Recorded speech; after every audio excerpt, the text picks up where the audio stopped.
Hello my dear student, आज एक most important definition के साथ उपस्थित हैं जिसका नाम है स्वय प्रेरण, यानी कि इसको हम कहते हैं सेल्फ इंडक्शन।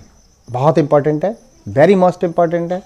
2025 यूपी बोर्ड परीक्षा के लिए आप इसको तैयार कर लीजिए, जो कि बहुत ही इम्पॉर्टेंट है। आप देख लीजिए क्या है इसमें। स्वय प्रेरण का मतलब क्या होता है? स्वयं माने स्वयं, और प्रेरण का मतलब प्रेरित करना। यानी कि कोई भी परिपथ है, यानी किसी भी परिपथ में धारा परिवर्तन का मतलब होता है यानी कि ऊपर नीचे, उतार चढ़ाव, यानी परिवर्तन कुछ भी हो सकता है।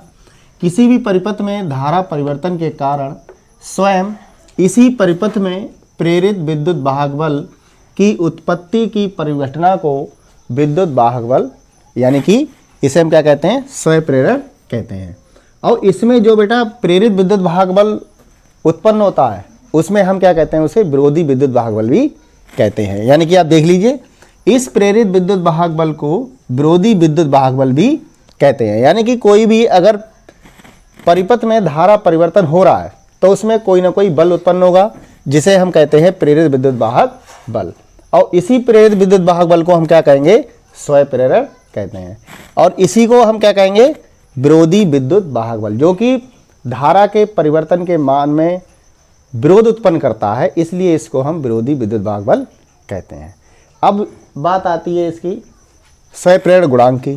अगर हम इसको देखें कि यानी कि स्वय प्रेरण गुणांक, अगर इसमें कभी कभी बेटा पूछ लिया जाता है कि स्वय प्रेरण गुणांक को किससे प्रदर्शित करते हैं तो क्या होता है, तो इसके लिए सबसे पहले आप देखते हैं कि अगर मान लीजिए कोई भी कुंडली है, कुंडली में विद्युत फ्लक्स यानी कि दे रखा है फाई दे रखा है, ये वाला विद्युत फ्लक्स होता है, आपको पता है। और उसमें कुछ फेरों की संख्या दे रखी है, फेरों की संख्या को हम एन से प्रदर्शित करते हैं। किससे करते हैं? एन से प्रदर्शित करते हैं।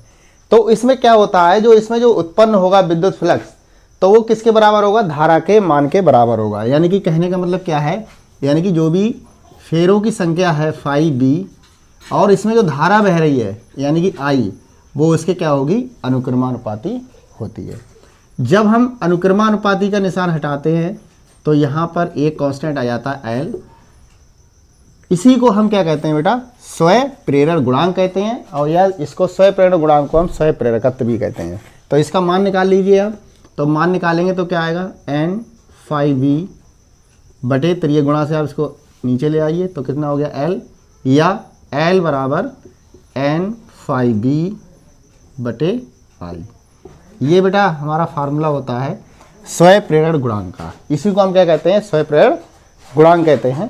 क्या कहते हैं? लिखो, यहाँ L एक नियतांक है, L एक नियतांक है जिसे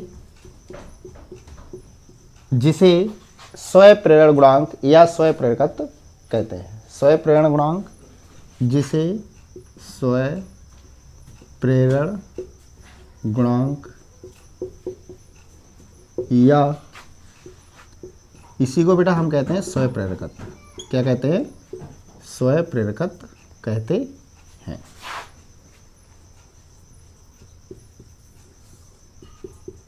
ठीक है बेटा, इसको आप देख लीजिए, बहुत इंपॉर्टेंट डेफिनेशन है, अच्छी डेफिनेशन है ये। एल यहाँ पे क्या होगा? एक नियतांक है जिसे हम स्वय प्रेरण गुणांक या स्वय प्रेरकत्व कहते हैं। ठीक है बेटा, इसको आप स्क्रीनशॉट कर लीजिए और इसको आप याद कर लीजिए। हाँ बेटा, अब इसका मात्रक देखते हैं, यानी कि स्वय प्रेरण गुणांक या स्वय प्रेरकत्व का मात्रक क्या होता है। ये इंपॉर्टेंट है, ये कई बार ऑब्जेक्टिव में भी आया है कि स्वय प्रेरण गुणांक का मात्रक बताइए। तो इसमें ऑप्शन दे रखे होते हैं, 4 ऑप्शन होते हैं, उसमें से आपको सही पे टिक मारना पड़ता है, जो कि 1 नंबर आपको मिलता है। तो बेटा क्या है इसका जो मात्रक है, इसको हम क्या कहेंगे? यानी स्वय प्रेरण गुणांक या स्वय प्रेरकत्व का मात्रक क्या होता है, तो आप उस पर ऑप्शन लगाएंगे किलोग्राम मीटर सेकेंड स्क्वायर, यानी कि जो इनवर्स में सेकेंड इनवर्स होता है, इनवर्स स्क्वायर, यानी कि माइनस सेकेंड की घात -2 भी कह सकते हैं इसे, और एम्पियर की घात -2, यानी कि किलोग्राम मीटर सेकेंड की घात -2 और एम्पियर की घात -2। ये हमारा होता है स्वय प्रेरण गुणांक या स्वय प्रेरकत्व का मात्रक। इसी प्रकार अगर इसमें ऐसा ही मात्रक आता है बेटा, क्या आता है? यानी कि अगर पूछा जाए कि स्वय प्रेरण गुणांक या स्वयं प्रेरकत्व का जो SI मात्रक होता है, SI मात्रक, तो बेटा आप इसमें लगाएंगे हेनरी। क्या लगाएंगे? हेनरी। ये भी एक SI मात्रक होता है जो कि स्वयं प्रेरण गुणांक का होता है। इसी तरीके से अब आप देख लीजिए बीमा। बीमा क्या होती है? बीमा भी बहुत इंपॉर्टेंट है। ये छोटी छोटी चीज़ें होती हैं जो आपको एक एक नंबर, दो दो नंबर देखे जाती हैं और इनमें आपको सॉलिड नंबर मिलता है। अगर सही है बेटा तो सही है, अगर गलत है तो गलत है, तो आपको 0 अंक दिया जाएगा। लेकिन आप प्रयास यही करिए कि आपको 1 नंबर आता है तो बिल्कुल सही जाए, क्योंकि ऑब्जेक्टिव अगर आपके सही हो जाते हैं तो आप मान के चलिए कि 6 नंबर आपके ऊपर तक बढ़ जाते हैं और आप 6 नंबर यानी कि एक एक नंबर से ही आपकी परसेंटेज बनती है, क्योंकि आपने टारगेट बना रखा है कि हमें 80+ नंबर लाने हैं, 80% से ज़्यादा नंबर लाने हैं, तो एक एक नंबर आप चुन चुन के रखिए। अब आप देखते हैं कि बीमा क्या होती है। बीमा का मतलब होता है, यानी कि आप इसको देख रहे हैं, M L की घात 2, T की घात -2 और A की घात -2, ये हमारी बीमा होती है, स्वयं प्रेरण गुणांक या स्वयं प्रेरकत्व। ये भी बहुत इंपॉर्टेंट है। ये भी कई प्रकार यानी कई तरीके से ये ऑब्जेक्टिव में पूछी भी जा चुकी थी और एक बार 1 नंबर में अति लघु में भी ये क्वेश्चन आया था। इस तरीके से ये हमारा स्वयं प्रेरण या स्वयं प्रेरकत्व या स्वयं प्रेरण गुणांक, इस तरीके से आप इसको पढ़ लीजिए।